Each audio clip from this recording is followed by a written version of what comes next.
Bloomberg Audio Studios. Podcasts, radio, news. This is the Bloomberg Surveillance Podcast. Catch us live weekdays at 7 a.m. Eastern on Apple CarPlay or Android Auto with the Bloomberg Business app. Listen on demand wherever you get your podcasts or watch us live on YouTube. Frances Donald joins us. She's the chief economist at RBC. That's Royal Bank of Canada. Frances, what did you make of the Fed's statement yesterday, maybe the chairman's comments, and then the market's reaction? What did you take away from that? Well, interesting. Almost no change to the statement, and actually not a material change to the forecasts for growth and for the unemployment rate. But of course, the big focus now moving towards inflation.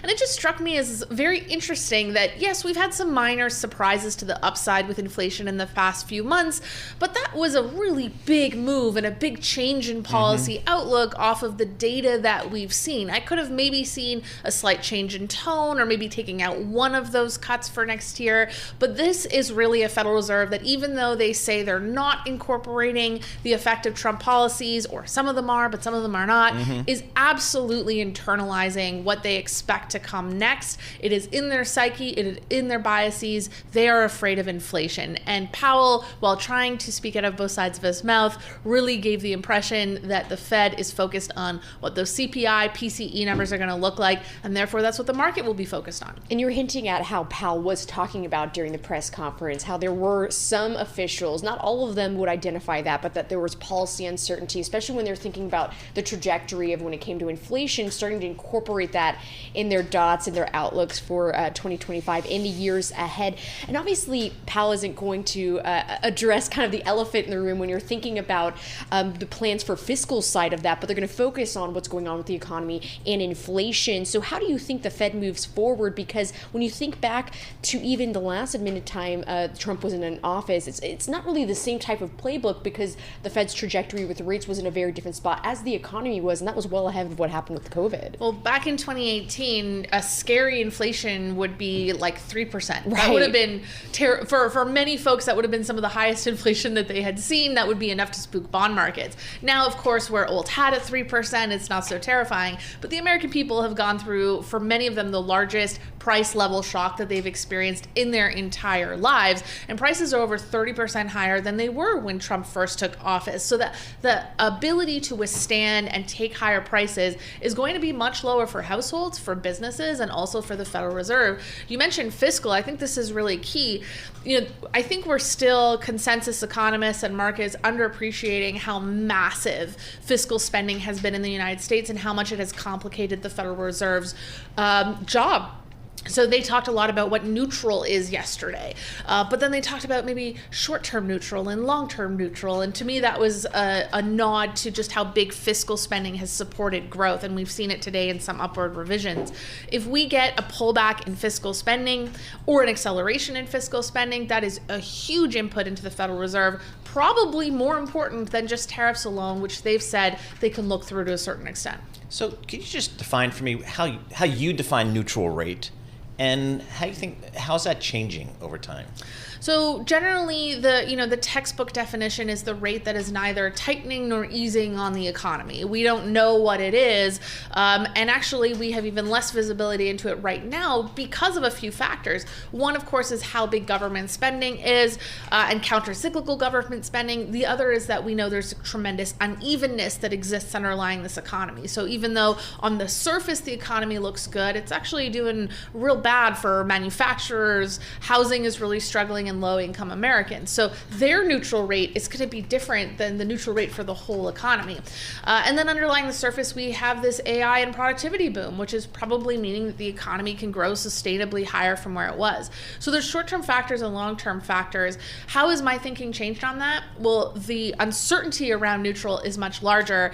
And what that effectively means is that if you can't see in front of you, you don't know where the cliff is, the odds that you fall off of it are much larger than if all the lights are on or it's sunny outside. So my concern with neutral is that this is a Fed that's very wedded to the idea of getting to neutral and then staying at neutral. But given that we have very little understanding of what it is, the odds of a policy mistake on either side of it is much higher now than it would have been even 2 years ago.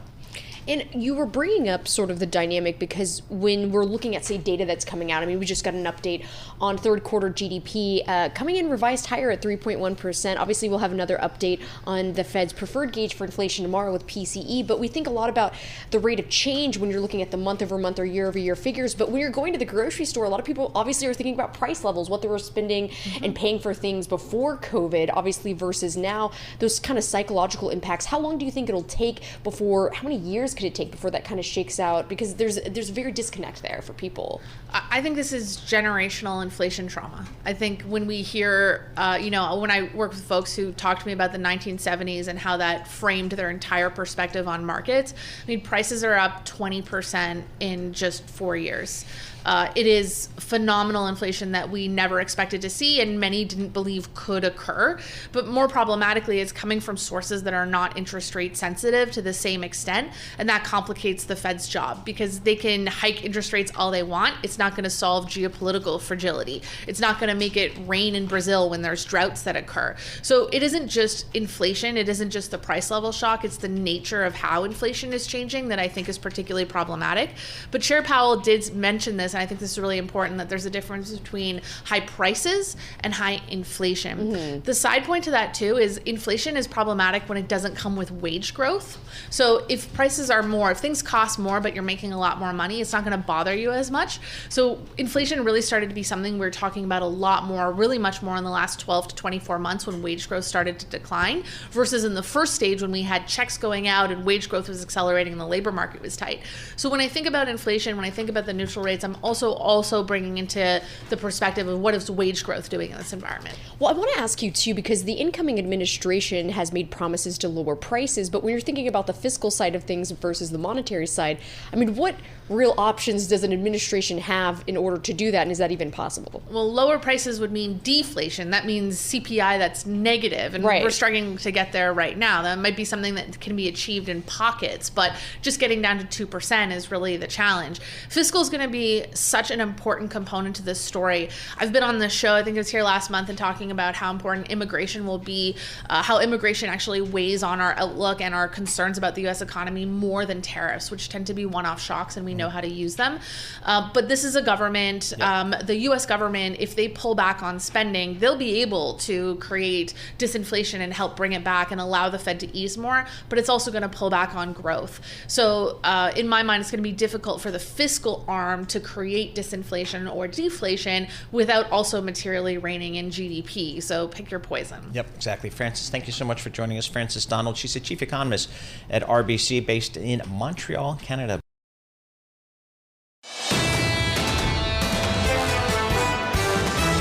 You're listening to the Bloomberg Surveillance Podcast. Catch us live weekday afternoons from 7 to 10 a.m. Eastern. Listen on Apple CarPlay and Android Auto with the Bloomberg Business app. Or watch us live on YouTube. Danielle DiMartino Booth, she's the CEO and chief strategist at QI Research. Danielle, what did you take from yesterday's meeting, press conference, all that kind of stuff? I don't think the market likes surprises. Right. And I think you should stay past noon today, possibly, just for the greater good. Okay. Please. I don't know if yesterday was about legacy. You know, we've got 16, 17 months left in Jay Powell's term. I think he is going to be 100% about optionality. If he was an economist yesterday, he was an economist with three arms. On the one hand, on the other hand, and on the other hand. When you look at the largest input to inflation, it's running at about 2.6% on an annualized basis, the lowest since 2021. So that large, huge driver of inflation these last few years is coming down. Ivy Zellman just came out with her apartment operators survey this morning. She's showing the same kinds of downside because occupancy right now is at the lowest in records that she's got back to 2001. So there's a supply overhang that's going to continue to be kind of an anchor on rental inflation. That's ironically something that Beth Haddock might have communicated from the Cleveland Fed, since they're running the Fed's only real-time rent index, and yet there she was, the dissenter. She was. And obviously there's two crucial debates when it comes to the direction of Federal Reserve policy. And we've talked so much about this. What's the neutral rate for the post-pandemic economy? And then also when you're thinking about policy changes, whether it's tax, immigration, regulation, trade, tariffs, and obviously the inflation forecast. So how do you view those two issues going into 2025? Well, and there's a huge unknown. Let's just say that the tariffs have double the effect that they had in 2018, 2019. You're starting off with goods at negative 0.6. Goods. You're starting off at a point of goods deflation. Even if you get double the effect of 2018, 2019, because of the anchor that I just mentioned to you, which is rent, disinflationary pressures, the Fed's still going to come in below where their end of the year inflation forecast is. So again, I think right now that they're playing out scenarios, and they're playing out what ifs, and they're saying if the peanut butter hits the fan, we want to be ready to be in less of an aggressive easing stance. I don't see much beyond that.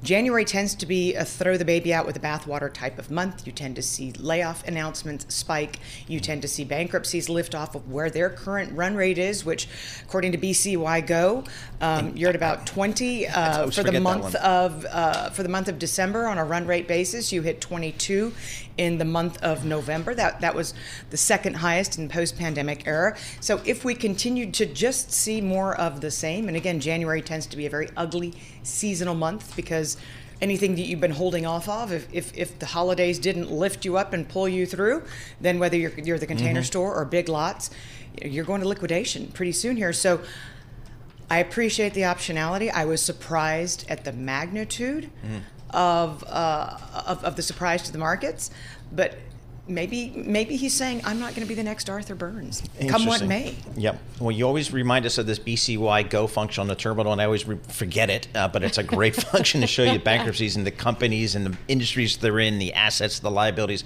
a great function. So the dots, and DOTS, another cool function on the Bloomberg terminals.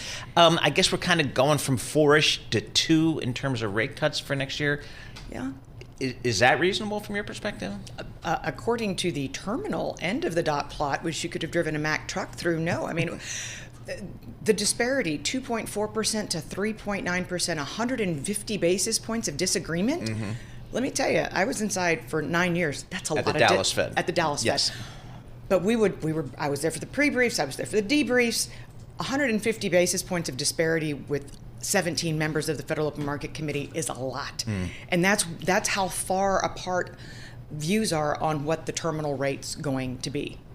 And we saw another dissent, obviously, at this meeting. How do you view the debate amongst officials at the Fed as they get closer to where they think the neutral rate is? I think they're wondering about this new kid on the block. Beth Hammock can come out. Usually you get your sea legs as a district president. She came out swinging. But she came out swinging and swinging hard. And what was curious to me, though, was if there was one person among the 17 who was saying, no, I'm voting for a pause, why wasn't she joined by Michelle Bowman, who was equally hawkish a few meetings ago? From her, we saw the first Federal Reserve governor dissent since Mark Olson had done that in 2005. So I was surprised, if there was that robust of a debate, that there weren't two hawks and a double dissent yesterday. Right, because you usually think Chris Waller, too, is kind of on the hawkish spectrum as well, in addition to Mickey Bowman. Well, but Chris Waller is also Jay Powell's first lieutenant, closest confidant, never going to vote against the boss man. I said it out loud, yeah. Beth Hammock, I was just looking up her bio on the Bloomberg terminal. I forgot she's the Goldman Sachs person, so no surprise, I guess, that she would feel comfortable being outside the loop a little bit. And there's nothing wrong with that. No. I mean, it's just interesting we to see have that. to have dissent on the board. Yep. And I think the investing public needs to know that it's not just one great big oval table in the Eccles building surrounded by yes men and yes women. Yep. So, I mean, where do we go in next year? What are you telling your clients about 2025? Is there a theme you're talking about with your clients? I'm telling my clients that either Trump lands in office and the private sector wakes up and says, we're finished firing people. We're finished cutting costs, despite the fact that in earnings season, we've been hearing one company after another not miss on their bottom line, but miss on their top line. So ConAgra, again, we're not seeing the consumer consume. Yesterday, that General Mills, that ConAgra was echoing General Mills yesterday, saying, thank heavens we sell food that people eat at home because they ain't eating out, which is something we saw in the retail sales, right, with a negative print for restaurants.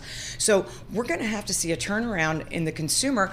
I'm not so sure that that's going to be the case because the credit reporting bureaus in January, they get to hear about 50% or so of the 42 million Americans who still have student loans who haven't made a payment since March of 2020. That to me signals that there's going to be a little bit more underwriting strictness going into the new year because you're going to see the consumer finally take their lumps after not having paid for nearly 4 years on these student loans. Nothing's been reported since then. January, if you were not paying as of October the 1st, 2024, you finally get reported to the Experian and TransUnions of the world. All right, Danielle, thank you so much for joining us again. Danielle DiMartino Booth, she's based down in Dallas, but we appreciate when she comes to New York, she gives us some of her time here in our studio. We really appreciate that. This is the Bloomberg Surveillance Podcast. Listen live each weekday starting at 7 a.m. Eastern on Apple CarPlay and Android Auto with the Bloomberg Business app. You can also listen live on Amazon Alexa from our flagship New York station. Just say, Alexa, play Bloomberg 1130. Wendy Schiller joins us right now, professor of Brown University. And just get some thoughts here on what's happening geopolitical. Wendy, I know you listened to that interview as we did. Secretary Blinken, again, voicing some optimism that maybe some progress can be made there in the Middle East over the coming weeks. Well, good morning. I'm sure that the Biden administration, particularly Secretary Blinken, would like to see the release of the hostages and some sort of more permanent ceasefire reached in Gaza before January 20th.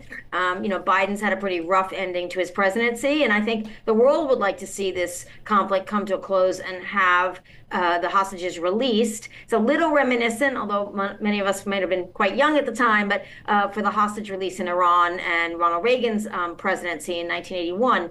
But you have to think this is a complex world, and what Blinken's trying to say is we are leaving it in the best shape we can, and we are communicating with incoming Secretary of State Marco Rubio's team, and that there is stability in U.S. foreign policy. And I think that's something very important that at least the Biden administration wants to project for the incoming Trump administration. And speaking of the Trump administration, Wendy, I wanted to point out a flash that we have on the terminal here. It was Trump talking actually to Fox News here, saying that Johnson to remain speaker if he acts tough enough here. What's your reaction to this as far as when you have the president-elect? Obviously, we still have less than a month before the inauguration. We actually have just a little bit because it'll be on January 20th. But your expectations here where he's talking tough ahead of this? Well, I mean, I think this is a really, I don't think it's a well-advised strategy on part of the Trump administration, incoming Trump administration. This is Elon Musk. This is people who really want to not just roll back the federal government, but completely undermine its foundations. We have seen this movie before, not only in the Trump administration, way back to Gingrich and Clinton. Gingrich shut the government down going into Christmas also, by the way, and Clinton ended up winning the election in 96 quite easily and made Gingrich the scapegoat. So it's really it's not a winning strategy in the longer term. It doesn't set the right tone for Trump, who said he would come in and fix things, and then he's sort of encouraging the Congress to break it. Because he thinks he wants the debt ceiling. I think this is all about getting the debt ceiling because he doesn't want to deal with this brinkmanship 6 months from now when he's president of the United States. So I think that if he got assurance they would do the debt ceiling now, which the Democrats probably have no interest in making easy for incoming President Trump, he would relent. So this could be just one big gambling bit just to get the debt ceiling off the table so it doesn't interfere with his first year of the presidency. Can you explain, Wendy, for our listeners, our viewers, and me, what the debt ceiling issue is?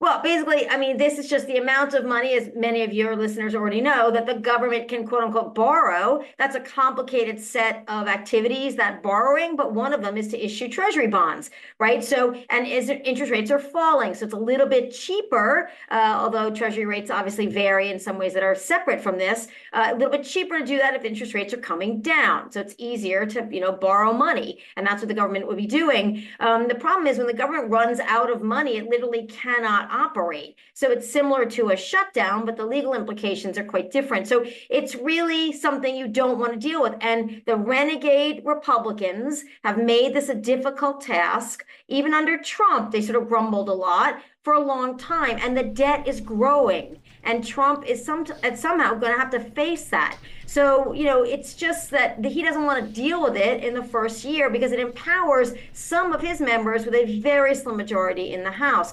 If Mike Johnson has to shut the government down, then that sits on Trump, not Biden. And that's why I feel like this is a very curious strategy going into inauguration and the start of the second term of Trump. So what do you think are the scenarios that could avoid a shutdown this week, and based on what we've seen in the past?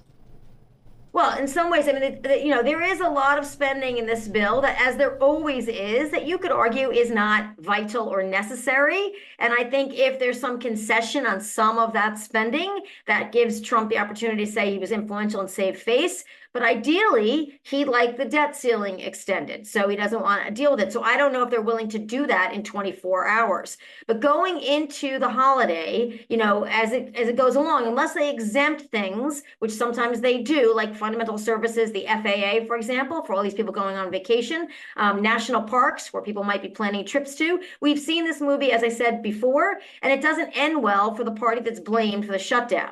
So I think that's the negotiation, and Trump has put himself out there, and maybe now he feels like, oh, now I have to backtrack, or maybe he thinks people go on Christmas break and they won't even notice, and he'll get it done for the new year. But this is not the way you want to start your new administration. Wendy, are you surprised that we have two civilians here, Donald Trump and Elon Musk, having such an influence over these types of matters? And quite frankly, I have not really heard, or I don't think we've really heard from our president, Biden, about how he views this negotiation. How odd is this scenario here? Well, I mean, it's actually, Trump did this before with the immigration bill. The Congress was ready to pass a border security with some immigration reform, and he killed it. He killed it by saying, I don't want it, and I'm gonna primary you. I'm gonna get people to run against you in primaries. And the Republicans folded at the last minute. This is just wholesale, the capture of the Congressional Republican Party by Donald Trump. The key is it's captured in the House, but it may not be as wholly captured in the Senate. So if Republican senators don't want to shut the government down, they'll go to Donald Trump and say, well, we're reconsidering your nominees. I mean, I don't know who in the party will do that for an incoming president who's so popular. But that popularity could be fleeting if people find they're inconvenienced by Donald Trump and Elon Musk. So this, again, is a gamble by the incoming president. And like we've seen before with Donald Trump, it's not always a rational explanation for it. But if they come to the table with the debt ceiling extension, you can see Donald Trump flipping the script and saying, okay, don't shut the government down. And Congress can stay in session on Monday and Tuesday next week. It's not a popular thing to do for the members, but they could certainly be in session Monday and Tuesday to work this out right before Christmas. Talk to us about Elon Musk and how he's starting to staff up his Department of Government Efficiency, because there's still a question of how exactly it would operate, because leading a commission outside of government, Elon Musk doesn't have to divest his personal financial holdings when making recommendations to the White House.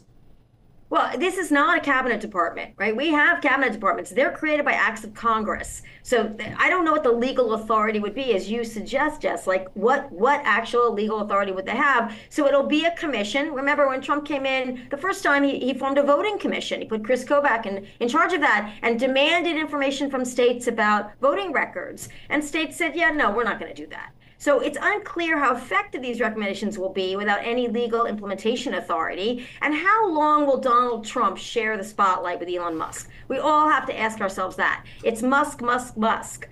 Trump likes it to be Trump, Trump, Trump. So it's unclear how long this friendship lasts and how far-reaching Elon Musk can be. It is hard to move the needle in the federal government. It's hard to change things and cut people.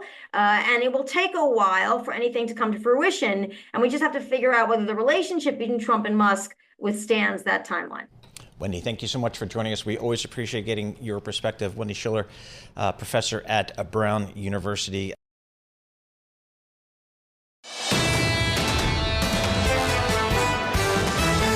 This is the Bloomberg Surveillance Podcast. Listen live each weekday starting at 7 a.m. Eastern on Apple CarPlay and Android Auto with the Bloomberg Business app. You can also watch us live every weekday on YouTube and always on the Bloomberg terminal. All right, folks, your daily look at the front pages around the world with our newspapers in New York City. Lisa Mateo. Lisa, what do you got for us? All right, since you love drones so much, Paul, I'm going to start there. I'm starting there. This is in Business Insider. You know, with all these mysterious sightings, Wing and DoorDash are actually launching delivery drones from malls. This is happening over in Texas. Wing. Oh, boy. Here we go. Here we go, Jess. Because there are actually sightings in Texas, too. Okay. So now with this whole launch, deliveries can be made in as little as 15 minutes from some of your favorite stores in the malls there. This is in I think it's the Dallas-Fort Worth area. But it's making these commercial deliveries worldwide since 2019. But now with everything going on, it's kind of like, wow, is this like bad timing? But they can fly. They're pretty quick, 65 miles an hour, about 150 feet up in the air. But yeah, the reports keep coming in about all the drones. We hear John Tucker talking about it all the time. But won't there be more and more and more drones, right? I mean, are we going to see more and more of these things? If Amazon and some Amazon right, they start popping these things up in the air. I mean, it kind of makes sense. So, but are y'all big on Wing in DoorDash at all? Do y'all use no. it? Not the DoorDash, yes. Look on Paul's face. He's like, no. And again, we've already had a discussion, but my youngest actually put a DoorDash or something on my credit card, and that stopped right away. Oh no, That's shut it down. I get those. Get off your bed and go out and pick up your The McDonald's. Sweeney offspring, though, cut off. Although he's in Paris right now, so that's another whole thing. I should live his life. What else you got? He's doing pretty good. Do you guys have those rewards cards, right? Yep. Now, do you use the rewards? I do. Do you use them for hotels or do you use them for cashback or gift cards? Hotels and airfare. Yeah. So you do? Okay. Yes. So I definitely cash them especially in. airfare. I use it a lot. Air miles, yes. I was actually in New Orleans last week, so I definitely miles? used some of that for that too. Oh, yeah. you did? See? Yeah. Okay, so that's the thing. So this is interesting because this is a bank rate study. It says almost 1 in 4 rewards card holders don't redeem their rewards by the year. They say they're missing out on the free money. That's if you pay, in full every month. Right. But the problem is that if you don't use them, they lose value because of inflation, program changes, things like that.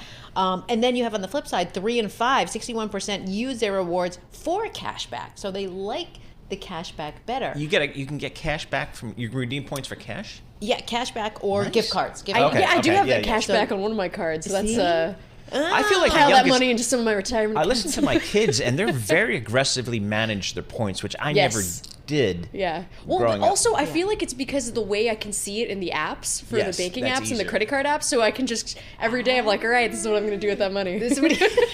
But a lot of my friends use it, especially at holiday time, to get all gift cards for everybody. Yes. That's a good idea. Maybe I'll think about that. Yeah. See, you got to think about that next year. The wheels are spinning for Paul, right? His kids, he knows what he's getting his kids. Stocking stuffers done. They got a pat on the back for Christmas. All right, New York Post. Yeah, this was in the Post. So retail thefts, they're continuing to climb, but the problem is that they're getting a little bit more violent. This study was out. Yeah, the National Retail Federation came out with their Impact of Retail Theft and Violence 2024. The average number of shoplifting incidents jumped 93% in 2023. That was compared to pre-pandemic. Monetary losses for retailers risen 90%. And this is despite different efforts, right? You heard of them locking up their different items, right? You've heard of a number of states kind of updating laws to prosecute organized retail crime as felonies.